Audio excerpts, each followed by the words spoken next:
Salve, salve, meus queridos e minhas queridas! É um prazer inestimável estar aqui com vocês para mais uma aula de Sociologia. O tema de hoje, partidos políticos e eleições. Vamos nessa? Pensar um pouco o momento atual, global inclusive, para a gente fazer reflexões acerca da política. Vamos lá então.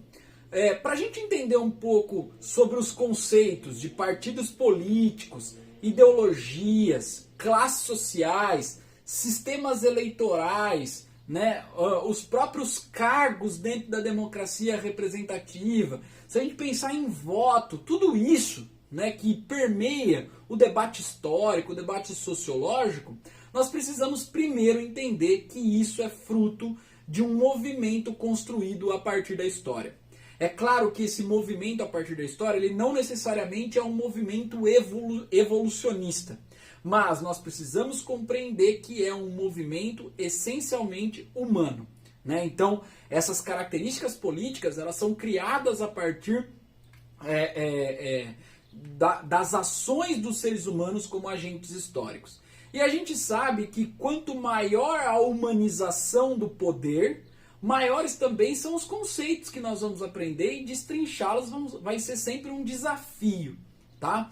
Então a gente compreende que a humanização do poder é o aumento da participação popular nas decisões políticas. Essas humanizações, elas podem ser radicais, se aproximando muitas vezes daquilo que a gente chama de democracia direta, com a participação inclusiva e uma democracia substancial, como também pode ser participações políticas que afaste boa parte da população e esteja ali apenas direcionada a um grupo, uma espécie de oligarquia que vai administrar um estado ou administrar uma cidade ou aquilo, né, que a gente for estudar, tá? É claro que também nós vamos ter aí as monarquias absolutistas, né, os governos teocráticos, que envolvem também seres humanos, mas ainda mais restritos. Mas é claro que a gente precisa estudar sempre a política como uma ação política, né? Uma ação do indivíduo, os seres humanos como agentes de transformação.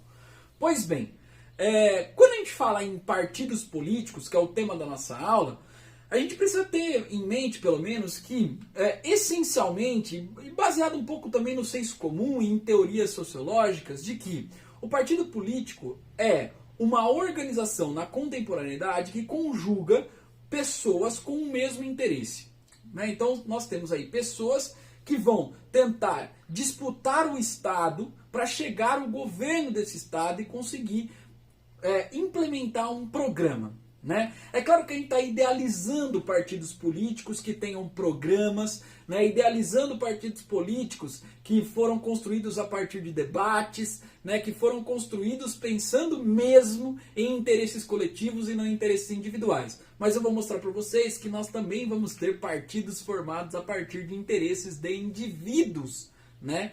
E que buscam, obviamente, aí privilegiar alguns indivíduos e não a coletividade, tá? E, obviamente, esses partidos eles têm como característica influenciar os rumos das relações sociais também. O que isso significa, né? Se eu formo um grupo, esse grupo passa a estimular ideias, a produzir ideias a partir de uma vertente de análise da sociedade ou daquilo que se busca no futuro da sociedade, né? É claro que esse grupo dentro do partido político vai tentar levar também as suas ideias para fora do partido político, para disputar a chegada do Estado, a chegada num governo para administrar esse Estado, tá? Pois bem, então o que a gente consegue compreender? Que o partido político, em esferas que tem a democracia representativa como instrumento de escolha, é fundamental, né, esses partidos políticos influenciarem, conseguirem, né, mais pessoas, arregimentar mais pessoas, seja para votar no seu programa ou seja para ajudar a construir esse programa. Então, é claro que quando a gente fala de partido político, nós estamos falando também de uma hierarquia dentro do sistema político, né? Onde geralmente existe uma direção desse partido político e aqueles que participam da formação desse partido político. Então existe certa hierarquia institucionalizada, principalmente porque, como ele privilegia chegar ao Estado, a forma com que esse Estado é construída acaba determinando também como vai ser construído esse partido político. Né? Então, se o Estado ele tem uma direção, por exemplo, é claro que esse partido político também vai ter uma direção. É claro também, pensando nisso, que se os partidos políticos pensarem a superação da forma desse Estado que se tem no presente momento, que ele está atuando, é claro que muitas das vezes a sua prática interna vai ser a partir daquele Estado que ele imagina. Então nós podemos ter aí partidos políticos mais democráticos ou menos democráticos, que depende muito da concepção de Estado e de projeto de governo que esse partido tem. Mas, essencialmente, o partido político é uma instituição social. Então, consequentemente, aqueles grupos humanos que defendem o fim da institucionalidade, porque reconhecem que a instituição social é uma instituição que traz relações de poder, relações de hierarquia e relação de dominação, não vão se organizar em partido político. Eu estou dizendo isso principalmente para fazer referência aos anarquistas, né? Que são grupos de pessoas organizadas, eles são auto-organizados, mas que não vão se organizar a partir de partidos porque acabam reconhecendo que os partidos têm institucionalidade e essa institucionalidade que leva à dominação e à exploração do homem pelo homem. Então, além de lutar contra o Estado que tem essa hierarquia, os anarquistas também defenderão o fim dessa instituição partido político, porque também gera dominação. Beleza? Então, a gente não vai ver, por exemplo, né, sem contradição, um anarquista participando de um partido político. Certo? Bom, então vamos aí, né? Só dá pra gente discutir partidos políticos se tiver humanização de poder. Ou seja, se o poder estiver muito concentrado, né, na mão de uma pessoa, por exemplo, de uma família, dificilmente nós teremos partidos políticos, porque os partidos políticos partem de uma concepção de que os seres humanos eles são dotados como agentes políticos. Né? Então, se eu estou falando de um governo teocrático, isso significa que o governo não vai acreditar que as pessoas têm capacidade de governar. Então elas estariam proibidas e deslegitimadas de formar instituições políticas para disputar o Estado. Então, quanto maior a humanização do poder, mais propício ao desenvolvimento partidário nós estaremos. Tá? Bom, vamos lá então, para falar um pouquinho dos partidos na história, né?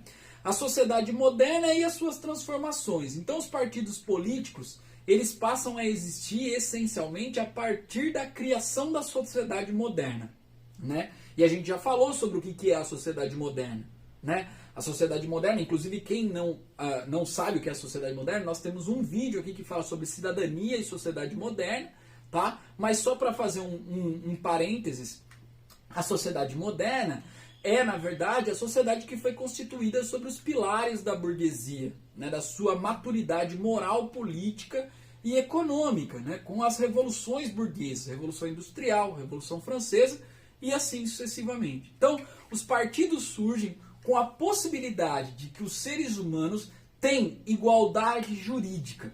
Tá? Então, os seres humanos eles são iguais perante a lei. Se eles são iguais perante a lei, abre uma brecha para que a disputa política não fique enviesada a partir de uma classe divinizada, tá?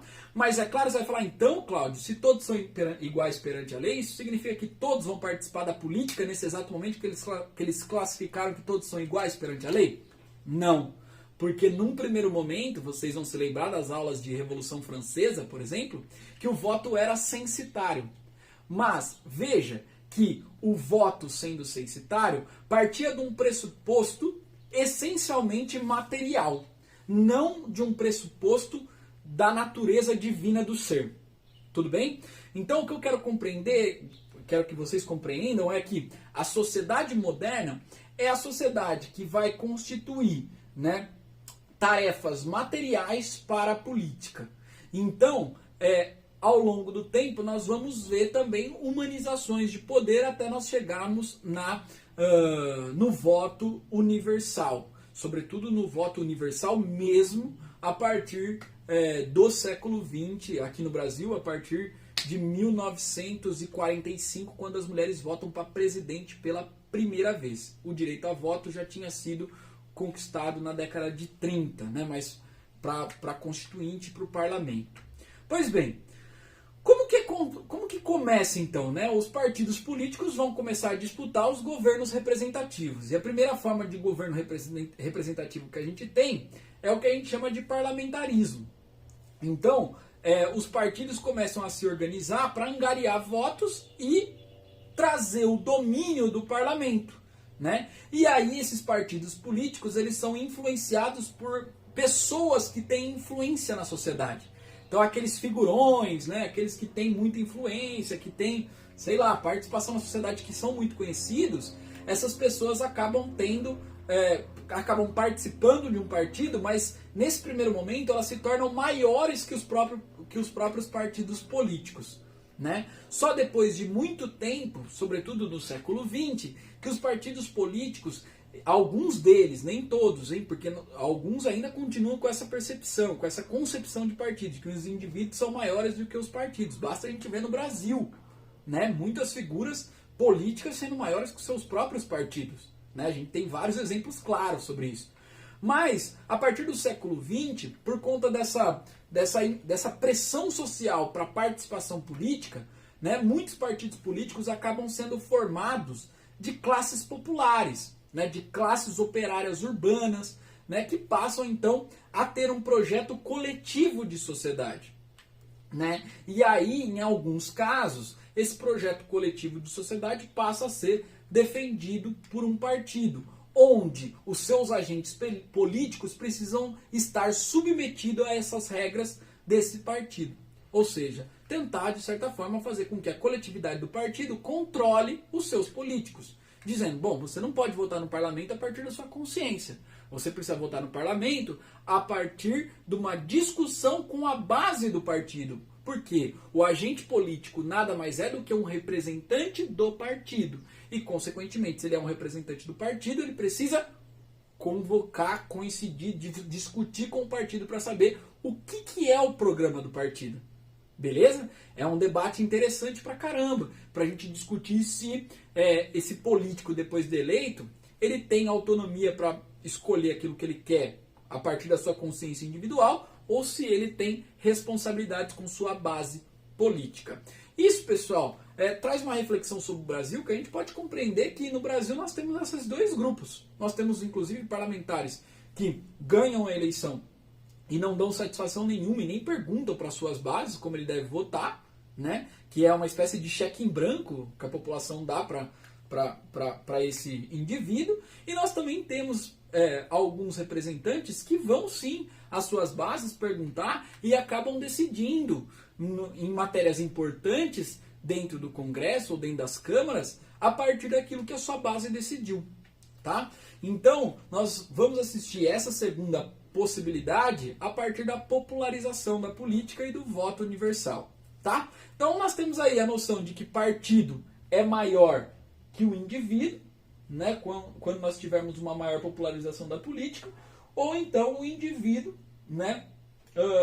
Ser maior, aqui muda o traço, maior que o partido. Tudo bem? Deu para entender então? Aí, pessoal, só para a gente compreender que quanto maior a participação dos filiados, né, dos membros desse partido, dentro do partido para as escolhas e para as decisões, né, maiores também são as críticas aos dirigentes. Porque os dirigentes eles acabam ficando com menor possibilidade de agirem sozinhos. Então essa participação ampla da base do partido, né, disputando, inclusive, fazendo discussões, fóruns, né, debates intensos, acaba pressionando para que os dirigentes tomem as mesmas ações do que a base pensa do partido político, certo? Então veja que o partido político pode ser uma instituição de coletividade também, tá?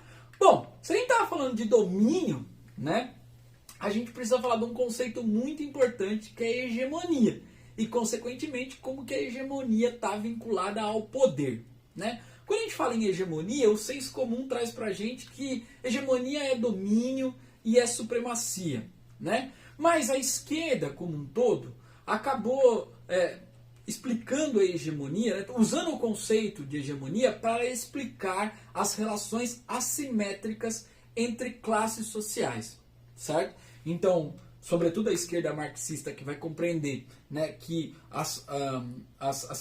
o mundo é dividido em classes, né, a sociedade é dividida em classes, onde nós vamos ter uma classe dominante e uma classe dominada. Hegemonia seria a forma com que as ideias, né, políticas, as ideias sobre quesitos sociais ganham corpo na sociedade e convencem a maioria das pessoas. Então, esse lance de você conseguir a hegemonia, ela pode ser conseguida tanto através da força como através das ideias. Mas nós vamos ter um indivíduo importantíssimo aí que estudou uma teoria política, embora ele fosse comunista.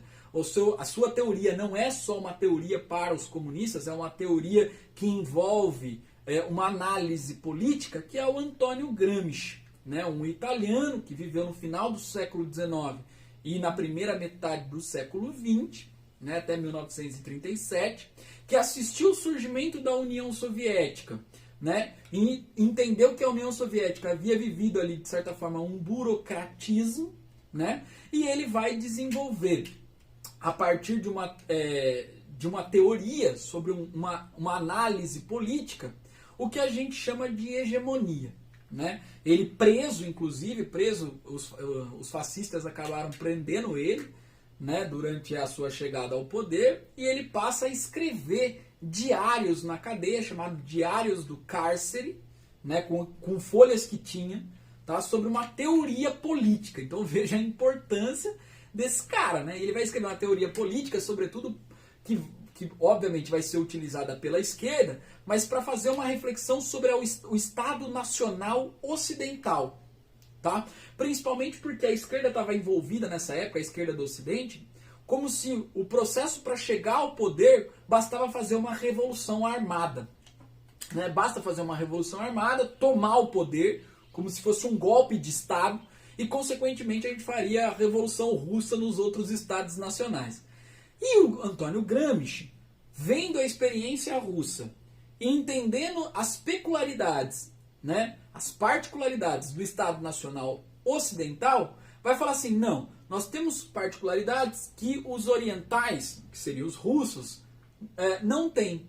Né? Então ele vai perceber que nós temos outras instituições de poder que podem conseguir a hegemonia da sociedade, que estão para além do Estado. O Estado é uma instituição de poder, mas nós vamos ter outras instituições que podem influenciar essa maioria, que pode buscar o consenso dessa maioria e que nós poderíamos conseguir, né, segundo ele, como sociedade como um todo, chegar ao poder, por isso que é um método político que vale para toda a sociedade, chegar ao poder disputando essas ideias e conseguindo construir consensos.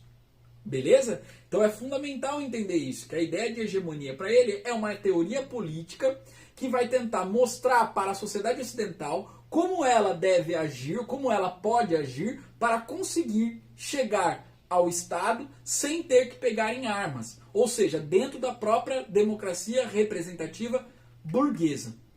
Beleza? Então, quais são as tarefas para a classe que aspira a ser dominante? A tarefa que uma classe aspira chegar ao Estado. Então, essas classes que aspiram a ser dominante, elas precisam utilizar das instituições políticas que tem na modernidade para disputar as ideias da sociedade. Então elas precisam ocupar os partidos políticos, é preciso ocupar o parlamento, é preciso ocupar a mídia, é preciso ocupar os sindicatos, é possível ocupar a imprensa, é possível ocupar, sei lá, espaços onde você consegue constituir grupos sociais e criar hegemonia nesses grupos sociais, tá? Então veja que interessante, né? O Gramsci é o cara que vai falar que a classe dominante, ela detém o meio socioeconômico, por isso que ele é um marxista, tá? Ele detém o meio socioeconômico, ou seja, a base da economia, né? A base da sociedade, que é a economia, está na mão dos donos dos meios de produção. Mas para ele, é claro que essa classe consegue transformar essa dominância econômica, né, essa dominação econômica, em hegemonia política. Ou seja, ela consegue criar um discurso consensual a partir da sua perspectiva de classe para a sociedade. Mesmo até que, para essa sociedade como um todo, seja valores contraditórios para si. O que eu estou querendo dizer? Que o Gramsci é um cara que vai tentar, né, que a partir da sua teoria consegue explicar para a gente que como que a classe dominante consegue ter como aceito e legítimo e consensual a propriedade privada, né? Que a partir do lance de verificação que o Gramsci vai fazer, a propriedade privada não existe para todas as pessoas, né? Mas mesmo assim ela é consensual, ela é legítima, principalmente porque essa classe dominante consegue também ser a classe hegemônica das ideias, ou seja, ela consegue instituir o seu valor, o seu modo de vida como modo de vida ideal para a sociedade, tá? Mas então, o que o Gramsci vai dizer é que a disputa, olha que interessante, a disputa política também se dá na esfera superestrutural, não é só na infraestrutura. Ou seja, ele vai dizer que é importante escrever em jornais, é importante falar na mídia, né? É importante ter a sua própria mídia, a esquerda constituir a sua própria mídia, porque são veículos e instrumentos capazes de convencer e organizar os grupos sociais, as classes sociais. E aí ele vai dizer que é fundamental, por exemplo, os organizadores dessa hegemonia serem chamados de intelectuais orgânicos. Ou seja, os intelectuais são aqueles indivíduos que são capazes de organizar grupos sociais ou organizar a sua classe social. Tá? Ou seja, o indivíduo que tem uma facilidade de acesso a demais indivíduos e acaba sendo uma influência, né, de pensamento, de constituição de pensamento, que possa ser, sim, esse pensamento hegemônico um dia se ele conseguir dominar as instituições, ou esse grupo conseguir dominar as instituições de poder como um todo. Né? Então, tem duas particularidades aí do pensamento gramsciano com relação à hegemonia. Que hegemonia, para você conseguir hegemonia, não precisa só o Estado, você pode constituir a partir de outras instituições sociais. E segundo, os seres humanos são agentes históricos e agentes que podem, inclusive, influenciar outros seres humanos. E esses seres humanos que conseguem organizar e influenciar outros seres humanos são chamados de intelectuais orgânicos. Inclusive, esses intelectuais orgânicos, eles não necessariamente precisam ser aqueles caras que estão na biblioteca lendo um monte de coisa e começam a falar. Não, pode ser, por exemplo, um intelectual dos sapateiros, que consegue falar para os sapateiros, um sapateiro que consegue falar para os sapateiros, né, com a sua própria intelectualidade, ou seja, mesmo não desenvolvendo um trabalho intelectual do mundo da teoria, por exemplo, mas consegue falar para os seus companheiros ali, para os seus trabalhadores, junto com os seus trabalhadores, e consigam construir uma ideia, né, de hegemonia para a sua classe. Então esse indivíduo estaria sendo um intelectual orgânico porque ele ajuda a organizar o seu grupo social, a sua classe.